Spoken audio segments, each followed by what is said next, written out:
This episode of Profiles in Risk is sponsored by IA Path, unlocking your adjusting superpowers.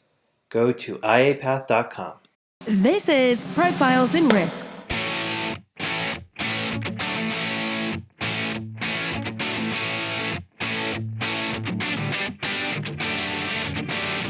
Hosted by Nick Lamparelli.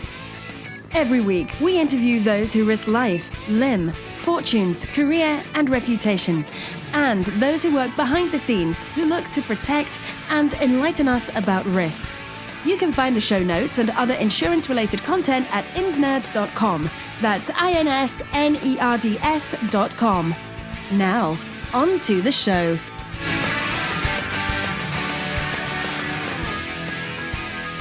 Hello, everyone, and welcome to Profiles in Risk. I'm your host, Nick Lamparelli. I am very pleased to introduce Patrick Muscenti. Patrick is the Vice President at Mcgowan Insurance, which is in the Northern Ohio area. Patrick, happy Friday. Happy Friday. Thank you, Nick. It's a pleasure to have you on. I think we got first connected when we chatted on the Insurance Nerds Slack channel. But Joey Giangola, who's a mutual friend of ours, shared a video on YouTube. It was a video of you and him, very entertaining, by the way. And as I was going through it, you dropped a lot of information in there in a very subtle way that I thought was really important. And I as soon as I saw that video, I immediately reached out to you and I said, I want to get you on the show. So before we go into the elements that I thought were very important and kind of some of the kernels of information that I got from that, could you just describe briefly what is your role at Mcgowan? Yeah, perfect. Thanks for having me on, Nick. I really appreciate it. I'm new to Mcgowan. I've been here for about 6 or 7 months. Came from an agency before that where I was there for about 6 years. And I was managing about 18 people. I was in a sales role. And so it was a combination of sales and management.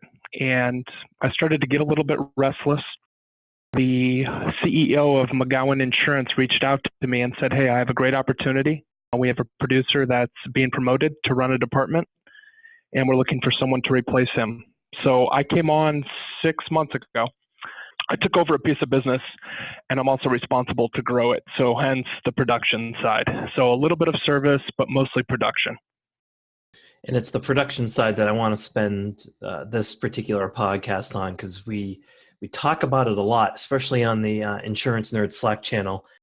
Your entire career mostly has been on the production side. Am I correct? That is correct. Yeah. So can we step through part of that? I'm extremely curious for skilled producers. When you first got started, my experience on the agency side, I did have a little stint where they tried to groom me into a producer. My experience with agents is that for the most part, they kind of get thrown into the fire. They just basically throw a bunch of agents in and they say sell. And then the ones that actually make it through are the skilled ones, and they kind of go on and do their career. What was it like when you first started, and how did you develop the aptitude to sell? Those are two great questions. I was landscaping in a previous life, and then I started to run the landscape company that I was working for. I worked for that landscaping company since I was 16. I came back from college with a degree in liberal arts, had no idea what I wanted to do for a living. So I started mowing lawns again. I worked my way up through that company for about 2 years, and then I was running about 4 or 5 crews at the time. And as it tends to happen in the agency world, my father works in insurance. I think he saw some business acumen. Well, I'd like to believe he saw some business acumen. And after about 2 years in the business world, he said, why don't you stop killing yourself working 80 hours a week, 7 days a week? And why don't you come on and join my agency, and I'll show you the ropes. So my first couple years being with my father were fairly insulated from being thrown into the lion's den, so to speak. I got to learn at my pace. My father didn't want to force anything on me, which in some respects was really healthy. In some respects, I wish he would have whipped me into shape a little bit more. But yeah, so that's how I learned. I was with a small independent agency in Northeast Ohio. Grew a little bit restless. After about 5 or 6 years, I ended up leaving that agency and joining a much larger firm owned by private equity. That was a little bit of into the furnace, so to speak, where it was there that I received formal sales training. And by formal sales training, I mean that I went to classes with people that were teaching me how to sell. So that was very instrumental in my career. And I don't know, Nick, are you familiar with Sandler sales training? I am, yes. Okay, so I was taught about negative-led questions, reversing, how to go for no, how to kill the incumbent, how to deliver bad news. So I guess in my father's agency, my father's a great salesman, is that I had a good track record of informal sales training where I got to see it done face-to-face. And then at the second agency, I still had mentors, so I still had that informal sales training, but I also had formal sales training with Sandler, which was very instrumental in teaching me how to produce. And that costs money.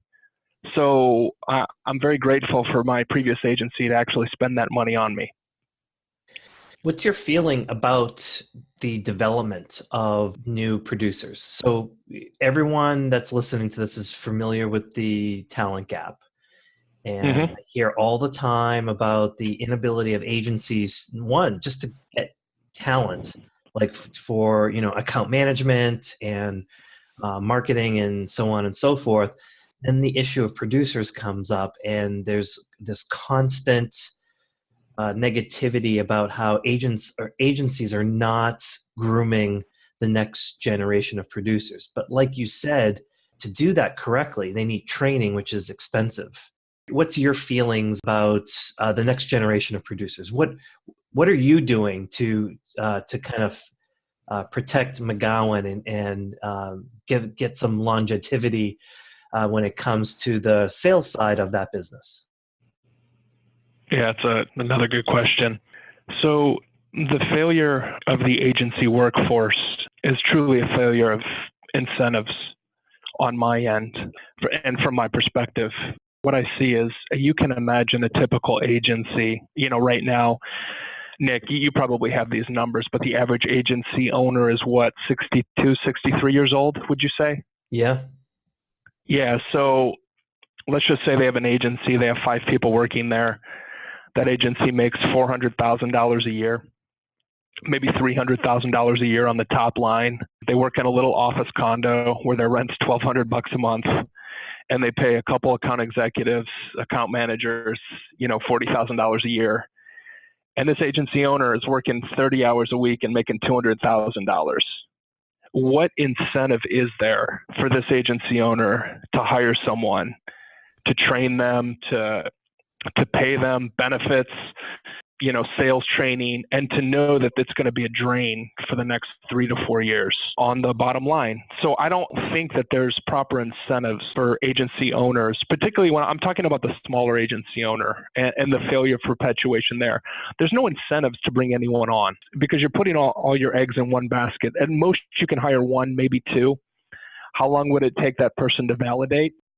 3, maybe 4 years, maybe 5 years. I think it took me about 4 or 5 years to validate with my father before I was revenue neutral. Yeah, I started when I was 23 years old. It took me till about age 28. So it's very difficult to get the ball rolling. That failure was on me as a new producer. I did not know how to sell, but some of that failure is, I believe, this is going to sound weird because I'm going to shift here. I think it's a failure with our carriers. And let me explain why. Our carriers have the capital to hire new producers, and our carriers have every incentive to bring new producers into the workforce. Our carriers have every incentive to subsidize agencies to hire new producers. So what do you do about it? You have an agent, let's just say the agent that I just mentioned, he's 63 years old, he's making $400,000 a year, and he's putting $200,000 in his pocket. That person has no incentive to hire a new producer. Because that new producer, their total cost is probably going to be about $60,000, $70,000, $80,000 a year. But then you look at someone like, well, then they have $2 billion. So they can put together incentives that can be offset with growth goals. There's tons of ways that carriers can hedge to bring new producers on. But I think that I would love for the carriers to step up. And again, I use as an example, you could just say carrier X. I could throw any carrier in there. They have every incentive to bring in new production because the new production is going to be the one feeding them. And these carriers, I don't think they're growing at a pace that they will. And I don't think the perpetuation is happening. And because of that, I do believe these new insurtech startups are going to start taking away market share. And I think that older carriers, we'll call them legacy carriers, can stem that tide by subsidizing agencies. Does that make sense? Yeah, it does. And you're bringing up a good point. When you first brought up the topic of carriers, I started thinking, well, if the carriers are going to put that kind of investment in, why don't they just go direct?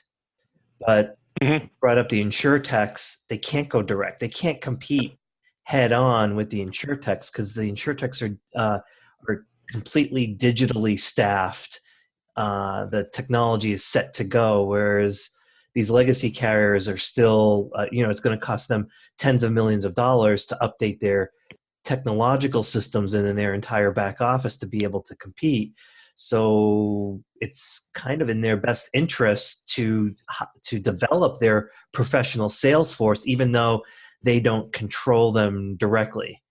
That's what I got from what you said. Yeah, 100%. And there's room for both in the future, Nick. I think we're all aware of that in the industry, is that there's room for insurtech. There's room for these startup carriers. And as an independent agent, I welcome them. I love the innovation that's going on. But at the same time, I'm not scared that they're going to take any of my clients now and until the day I retire. I'm just not scared because I believe that I'm providing value that technology doesn't. And so these legacy carriers need to understand and believe that their agents, if they train a generation to come up, the next generation, we'll call it the millennials and then Gen Z underneath them. If the carriers step up and help train that next generation, I think it's going to be like open roads for the carriers, for legacy carriers. I think they're going to do a great job. So, but my fear is that's not happening. Yeah, and the carriers also have economies of scale. I mean, of course, they have the capital, but if it costs an agency, let's say your numbers are right and it costs an agency, $50, $60, $70, $80,000 to get a producer up to speed. If a carrier had a relationship with the appropriate sales training, whether it's Sandler's or I'm going to be interviewing Randy Schwantz in a few weeks.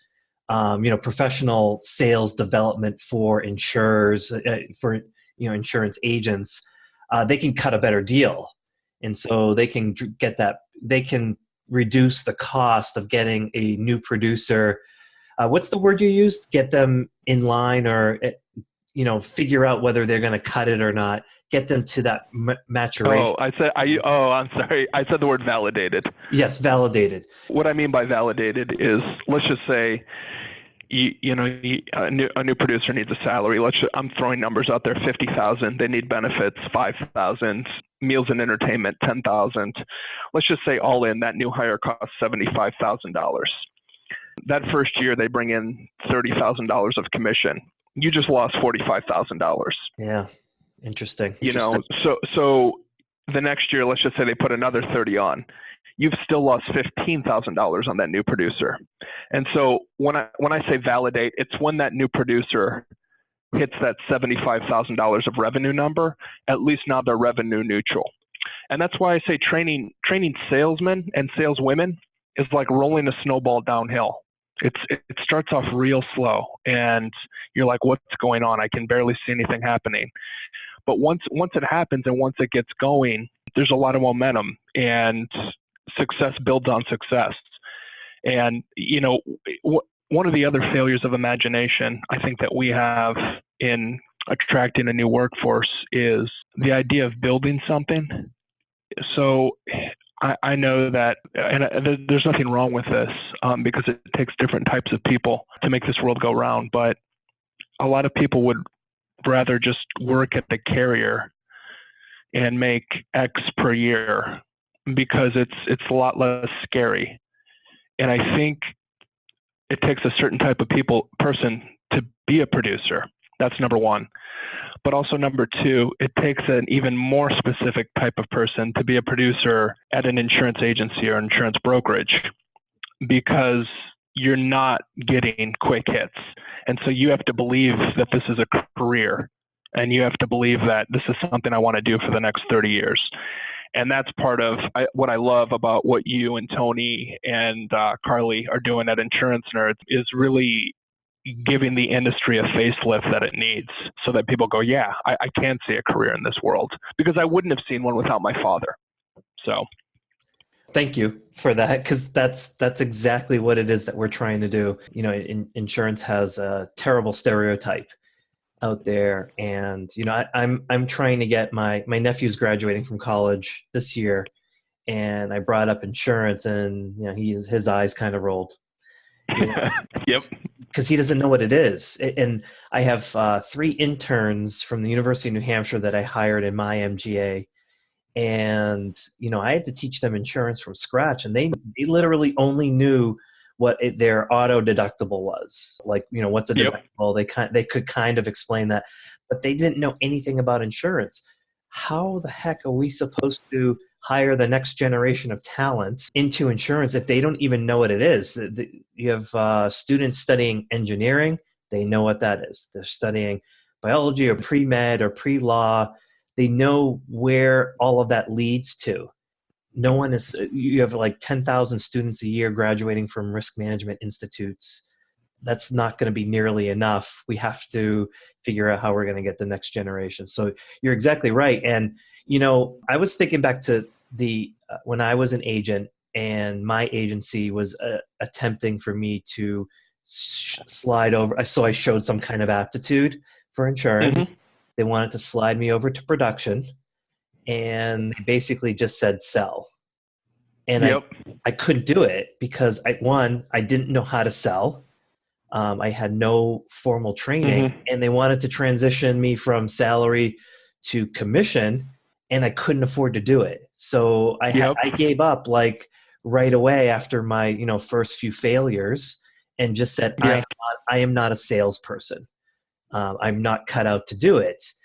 I happen to think that, like you said, I think it's a snowball. I think it takes a long time to know whether you're good at sales or not, and whether you have that hunting instinct to go out and get business. Is there a way to shorten the curve, aside from the training, Patrick? Is there a way to shorten the curve to figure out from a personality standpoint, ahead of time? Is this person going to be cut out? Is this person worthy of the amount of investment and training we're going to put into them?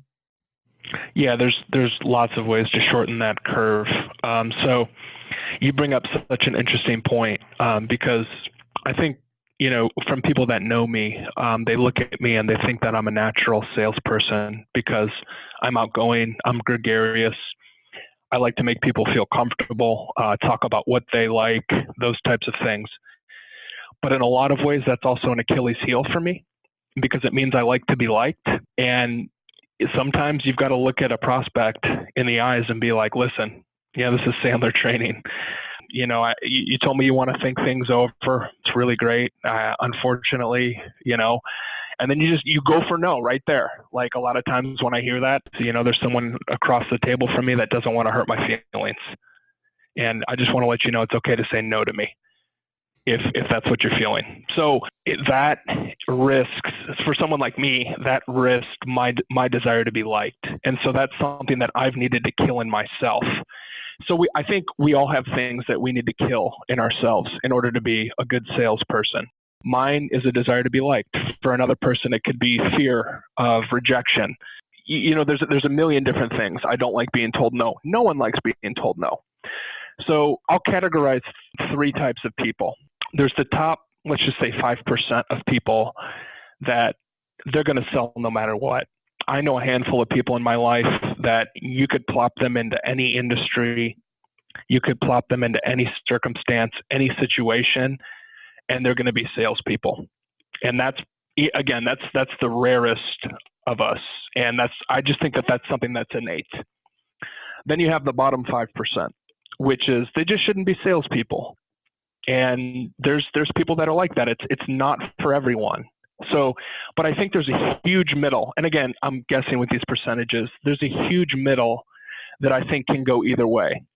And I think most people are in the middle. And how do you shorten that curve, I guess you could say, to see whether someone's going to be successful or not? I would say there's two ways to do it. Number one is habits. Are they creating healthy habits? Because I think that's really important. And number two, are they growing? So I think those are the two things that you can do to weed someone out very quickly, is to say this person's not creating healthy habits. We've given them every opportunity. They're not picking up the phone. They're not going to networking events.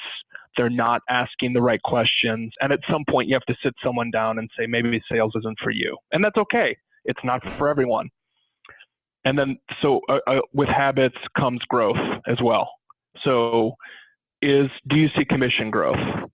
Do you see behavioral growth? Do you see them getting further along in the process than they did when they started? And I think if those two things are in alignment, I think that person can have success in sales. It doesn't mean everyone will, but I think those two things are the keys. Does that make sense? Completely. And your response reminded me of a podcast I listened to. It's a marketing book podcast. I'll put this in the show notes. A gentleman by the name of Mike Weinberg, who's a professional sales trainer. He goes into organizations to help the sales staff, and he gave a list of things that salespeople do wrong, and one of them was babysitting accounts. And he said, salespeople are hunters. They have to go out. He said, there's absolutely nothing wrong with having the skill set to want to take care of an account. But that probably means you're not a salesperson. There's nothing wrong with it. It's extremely valuable. That's what I got from what you were saying was there's nothing wrong if you can't sell. You can bring other value to the table. But to get to that elite, you mentioned the top 5 is innate. Let's shave like the next layer below that top 5. Those are the people that you said were in the middle. They could benefit from sales training. They do benefit from sales training. They rise up. They're very productive. They're very good. They developed all of those unique habits, and they grow and they're good. And then there's everyone that's down below that's just going to struggle. It doesn't mean they're bad people. Sales is not at all. No.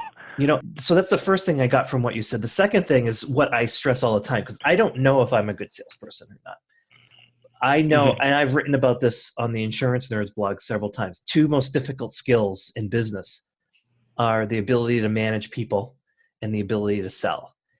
And people get into sales, or they look at that line of that career path for sales, and they think for some reason they think they can just jump in and do it, or people that hire them think they can just jump in and do it. It's like sales is incredibly difficult to overcome all of the emotional stuff that goes with wanting to be liked, being able to take rejection, resiliency, being able to be strategic. It takes an incredible amount of emotional energy to overcome that. It's not for the faint of heart. And I just keep thinking, I can't believe that there's a 5% that's elite. To me, it's like everyone needs sales training because it's so difficult. That would be like trying to be a surgeon and not going to school for it. To me, it's the same thing. Yeah, 100%. And when I talk about, let's just talk about that 5%, the elite. What I'm talking about is, I don't know, like the Giancarlo Stanton, the Yankee slugger, or the LeBron James. But when you talk about those 5%, think about how much LeBron James works on his craft. I think it was Maverick Carter, his marketing guy, said that he spends $1.5 million on his body per year. So even there you have the most elite, arguably the most elite athlete in the world, also spending the most on honing his craft, which those two are not coincidence. You know what I mean? Yeah, completely. And you make a great point. And so even the elite need to train, even the elite get coaching. If you want to be that good, you have to put in the effort. Right away, if we ended the podcast now, that's like the insight that you just laid out here. If you want to be really good, you have to put that kind of effort in. Whether you have the innate ability or not, there's just going to be an incredible learning curve that you need to put the time and effort in to cultivate for you to get to that elite status. And it doesn't matter. You and I are talking about sales, but that could be anything, anything related to insurance. If you want to be elite, you have to put the time and effort in. I'll have to figure out how to title this particular podcast to take advantage of that, because I almost want to stop now. It's like that's the nugget. Hey, everyone, listen. Yeah. You have to train. You have to get better. So that's fantastic. So can we transition a little bit just to, we're talking about agencies, talking about producers. You've been in the agency system for quite some time. How much of it has changed? And so this gets to the video that you did with Joey. First, you mentioned patience, which I put down in my notes. You've already covered that. You have to be very patient. I want to go back to that before we end, but can you describe the swing from when you first started as an agent to what it's like to be an agent now? And we'll get right back to this podcast right after a short message from our sponsor. I'm back with Chris Stanley, founder of IAPath. Chris, when someone is interested in becoming an independent adjuster or independent appraiser, what can IAPath offer them? Nick, at IAPath, we recognize that getting people to take a chance on a new vendor or independent adjuster is challenging. So one thing that we do to help IAs is train them, certify them, and mentor them. We want to give them the skills to actually do the job and in turn give the hiring companies confidence to try out our graduates. We call these interactive online courses and mentorships boot camps. We also offer self-paced training videos and IA networking and support through our monthly membership that we call the League of IAs. Learn to write auto, heavy truck, and other claim types with IAPath's online trainings. Unlock your adjusting superpowers. Go to iapath.com. Can we transition a little bit just to, we're talking about agencies, talking about producers. You've been in the agency system for quite some time. How much of it has changed? And so this gets to the video that you did with Joey. First, you mentioned patience, which I put down in my notes. You've already covered that. You have to be very patient. I want to go back to that before we end, but can you describe the swing from when you first started as an agent to what it's like to be an agent now? Yeah, I would say, you are starting to see a shift, I think, in two things. For whatever reason, I know a lot of people attribute this to, quote unquote, the millennials, but you're starting to see a big shift in work-life balance. Whereas before, like I think probably the 1980s was kind of the peak of this. What's that movie with Michael Douglas? Wall Street. Yeah. Yep. So the epitome of like rising to the top, doing whatever you can, cutthroat. In the agency environment today, particularly with where I work now, Mcgowan, you see a lot of collaboration, a lot of working together, whereas before I think you would have seen a lot of competition among producers, a lot of, infighting, a lot of climbing, backstabbing. I'm seeing a lot more collaboration between business units, between employees, and that's really encouraging for me. That's one of the more encouraging changes that I've seen. I joke with Joey about the beanbag chairs and playing video games because that was the first time I played PlayStation since, I think, college. So that was about 16, 17 years ago. I graduated from college. So you can tell how much time I spend in the break room. I mean, I joke about that, but at the end of the day, we all have a job to do and we all have to get it done. So as much as I love the fact that we have skee ball, and I do go down there and play it, I'm in my office most of the time. That's probably the biggest change. I would say another change that I'm seeing, one of the things that we can't take for granted is the shift to predictive modeling with underwriting. When I first got in 2004, we just heard whispers about it. And they started to do it on these $500 BOP products, office BOPs, predictive modeling. You're starting to see it everywhere now. And when I started out, you could kind of call up a carrier and underwrite a specific risk and say, I know that the class of business is historically bad. This is a great risk. Let me tell you why. And to give you a crude example, let's just call it dynamite manufacturing. probably a risky class of business that a carrier doesn't want. But you used to be able to call a carrier up and say, I know you don't like dynamite manufacturers, but let me tell you about ABC dynamite manufacturer and why they're good.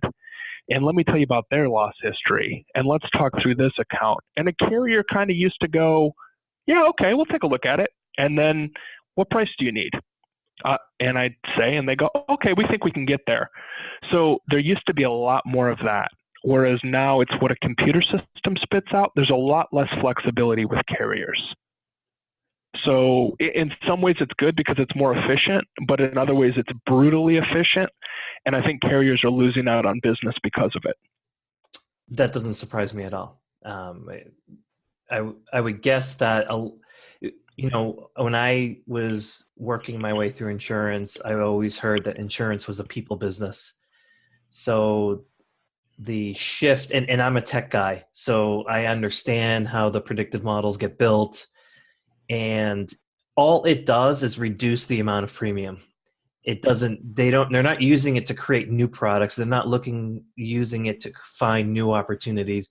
They're using it to resegment their book. It's just going to cut the amount of business that comes down. And my experience is that things don't neatly fit in to nice little boxes. So I think there'll be a place for the underwriting firms that can continue to have that dialogue with the agents to try to weed out the good risks and why, allow the agents to sell them a little bit on that. That is a big shift. What about in your video, you were wearing a shirt and tie? Correct. I see a lot of agents that don't wear ties anymore.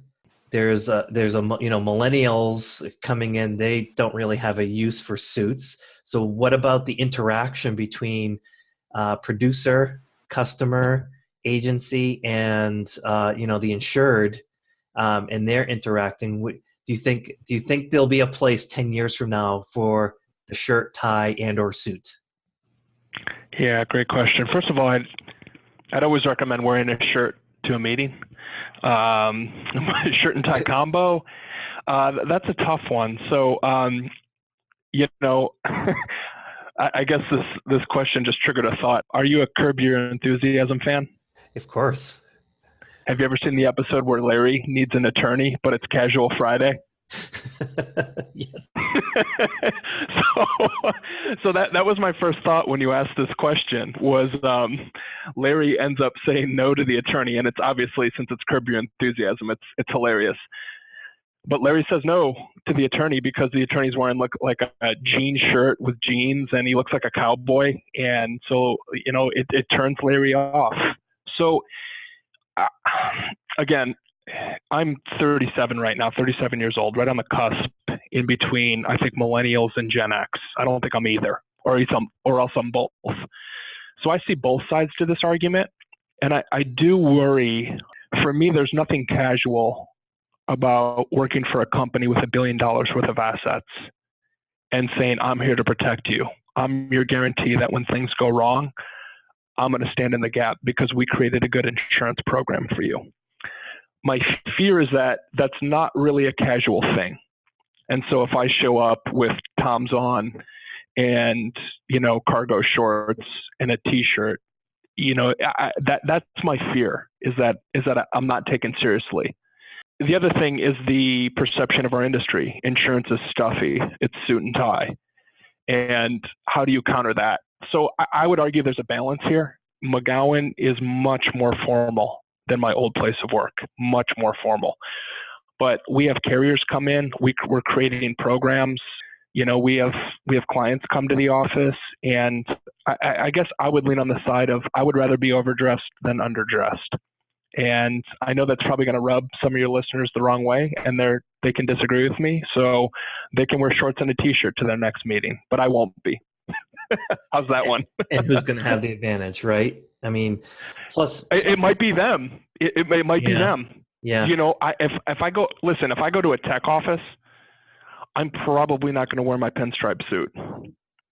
Right. That was a conversation that came up on the Insurance Nerds Slack channel.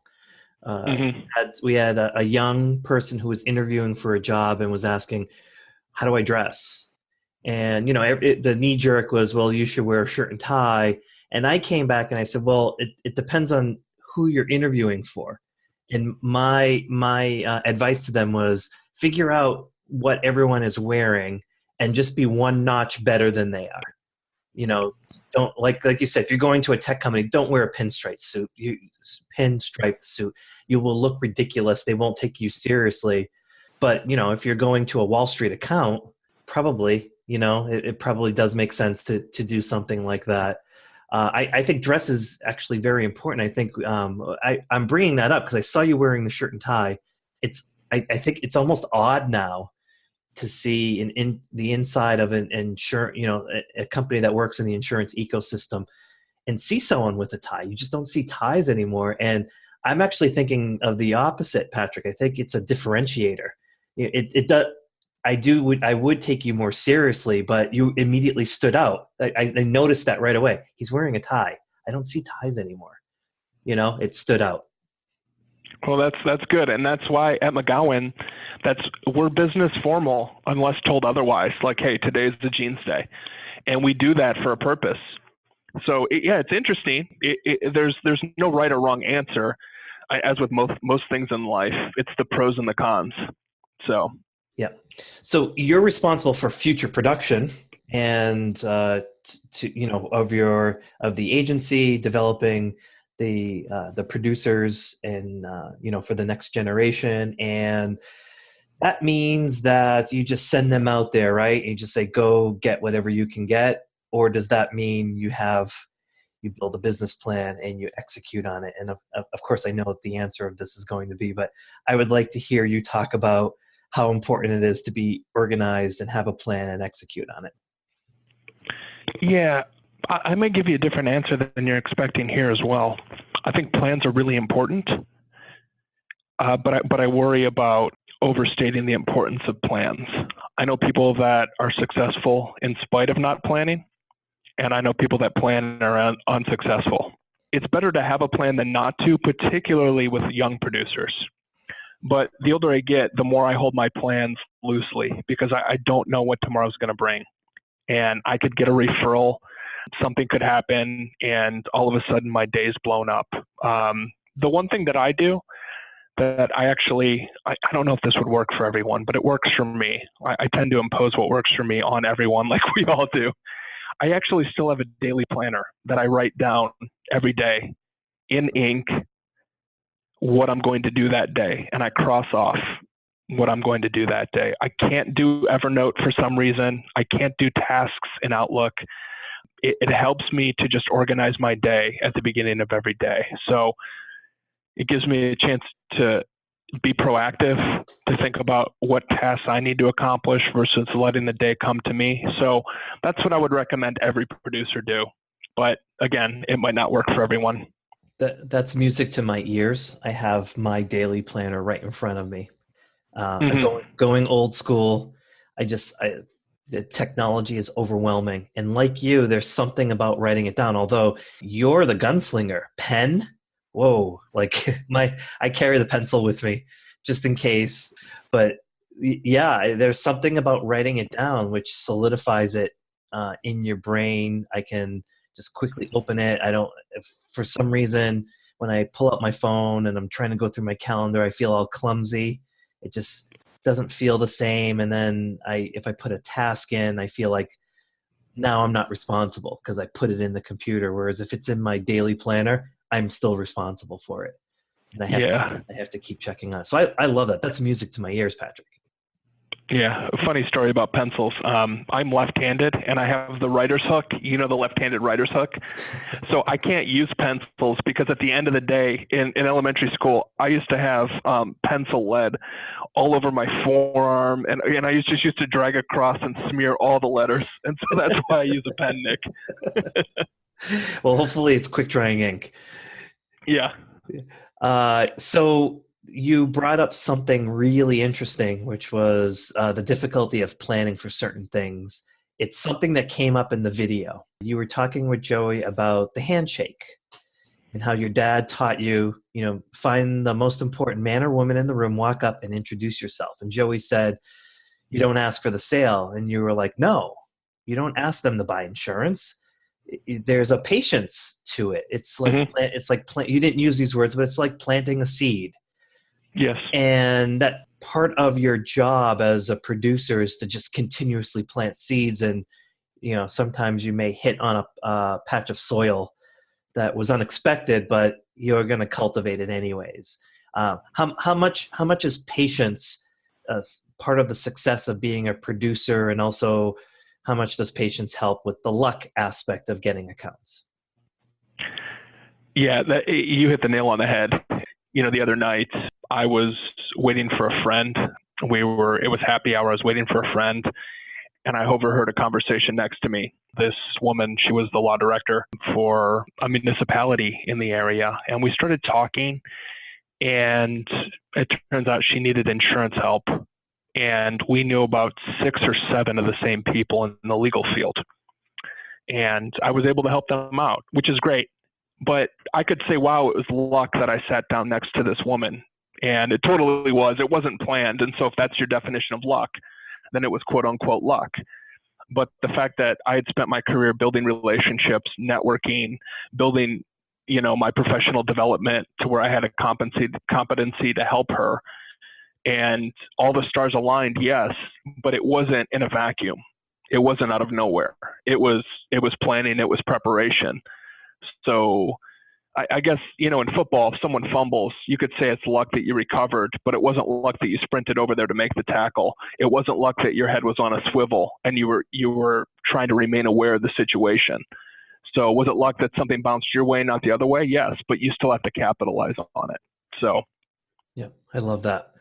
That's just such important advice. It just resonates with me every day, to just constantly, put yourself in front of that luck.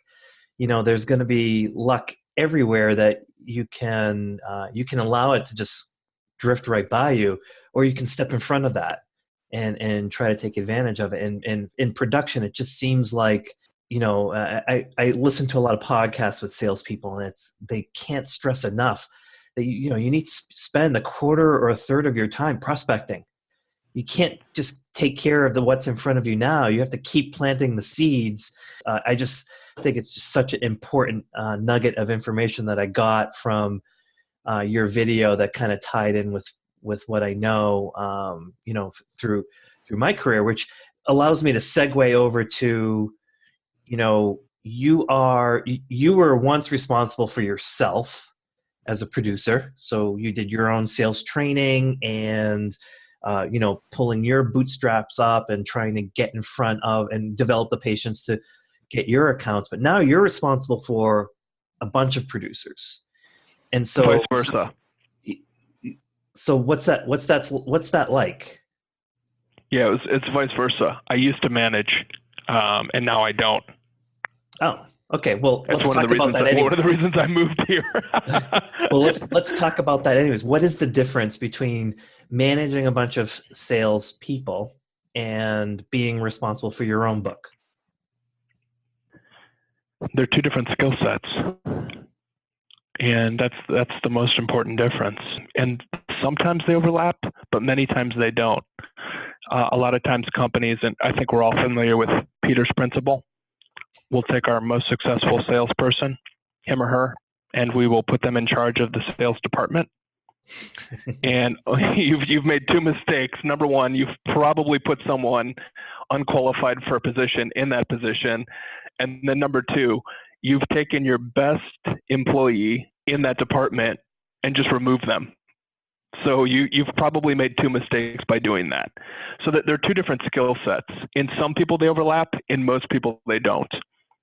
So like being responsible for my own output, I think that with me there's some overlap, but I looked at myself and where I want to be in my career, and I would say for an insurance agent, I think they've done studies on this, is that peak earning years are late 40s and early 50s for an insurance producer. That's why I talk about it's a get rich slow scheme. So in order to get there, I'm talking about me and my career 10 years from now, I had to make decisions that I need to spend more of my time in sales and less of my time in management. And so I had to extract myself from management. And there was nothing wrong. Like, I loved the place where I worked. I was not unhappy, but I wanted to make a decision based on my career. And that's why I pulled the plug on management and I went to Mcgowan to grow a book of business, which I'm excited to do. It's good advice. They are two different skill sets. It's funny how you see that everywhere, where you get someone with some aptitude and it's like, well, okay, let's promote them up, put a bunch of people underneath them, and then it kind of all falls apart. And a lot of times it's because if they do show aptitude, it